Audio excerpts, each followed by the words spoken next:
This talk focuses on the years 2023 and 2024 in the midst of the presidential election, where Maria Machado was disqualified from being a candidate. And in that election, she was disqualified from public office for 15 years, largely because of what she did for Juan Guaido when he was claiming to be the president of Venezuela. Her actions there essentially got her disqualified in 2023. And she eventually picked a stand-in replacement for her.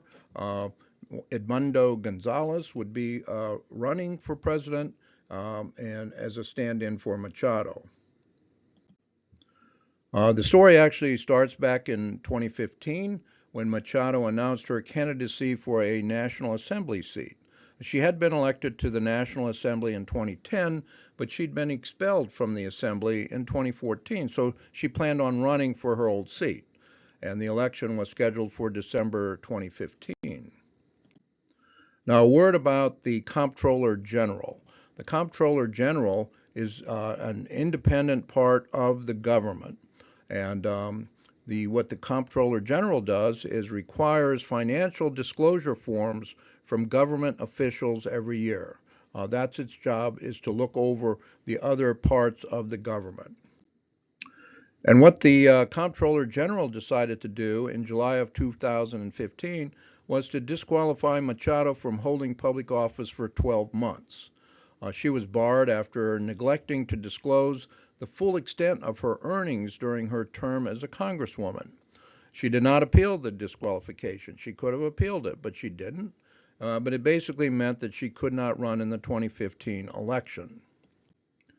Now we'll jump ahead to the 2018 presidential election, where Nicolas Maduro was reelected as president, and on January 10, 2019, Maduro was sworn in as president. Well, a couple of weeks later, Juan Guaido swore himself in as president, saying he was the legitimate president of Venezuela and Maduro wasn't.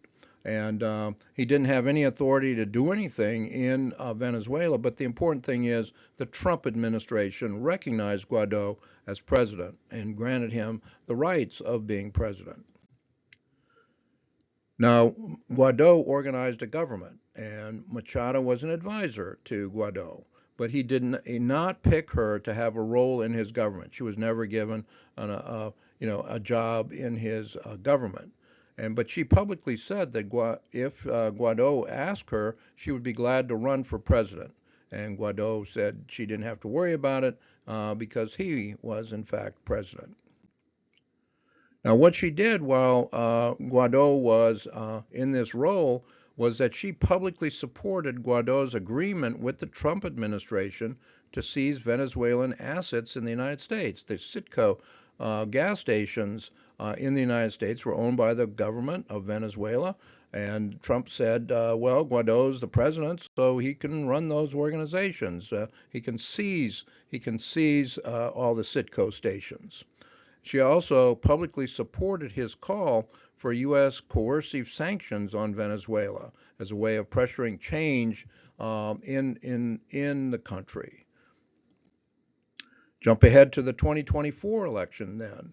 Maria Machado announced that she was a candidate for the president, and the Electoral Council set the date of July 28, 2024, and the election got off. Now, there was another candidate. In fact, there were several other candidates, and one of them being Jose Brito. He was a member of the National Assembly. He planned on running for president. He would be running basically in competition with Machado, as opposed to Maduro.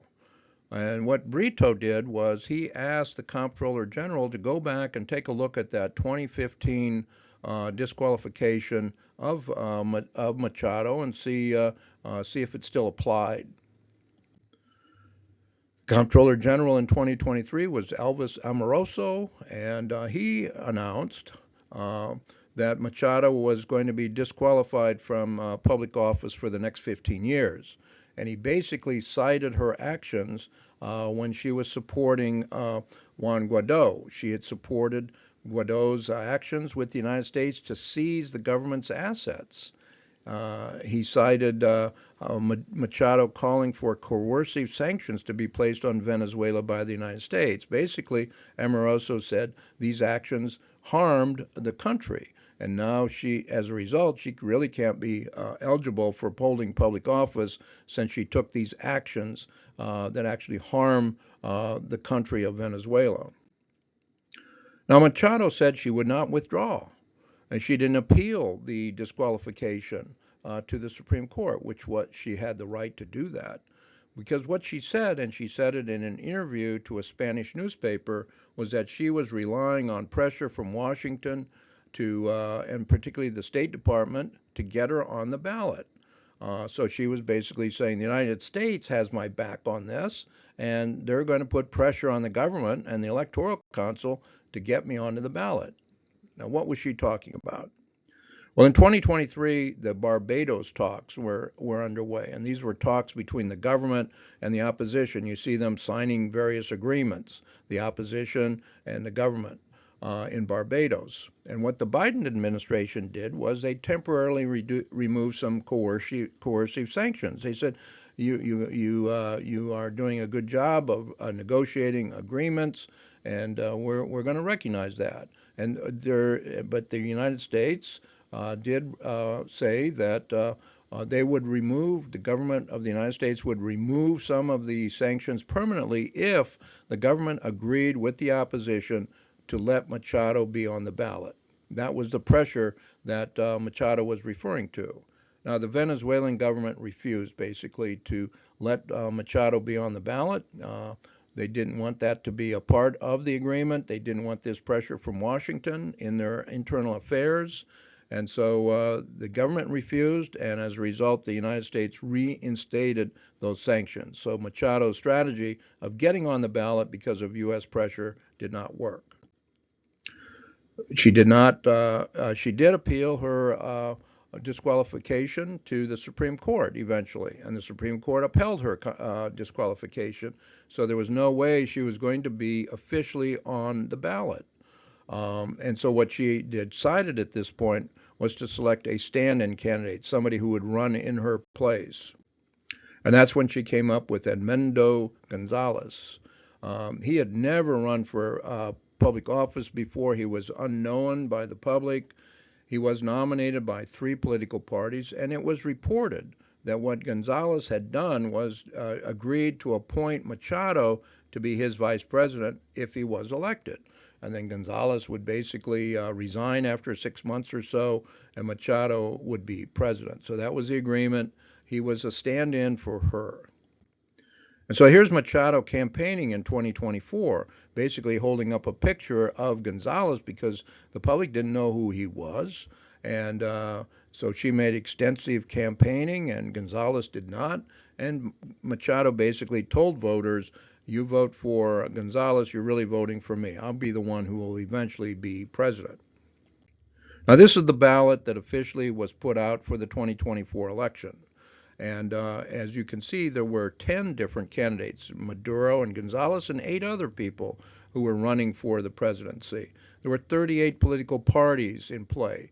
And basically, political parties that are registered with the Electoral Council can nominate people to be on the ballot that they endorse. So if you're a member of a particular party, you look for the candidate that your party's nominated.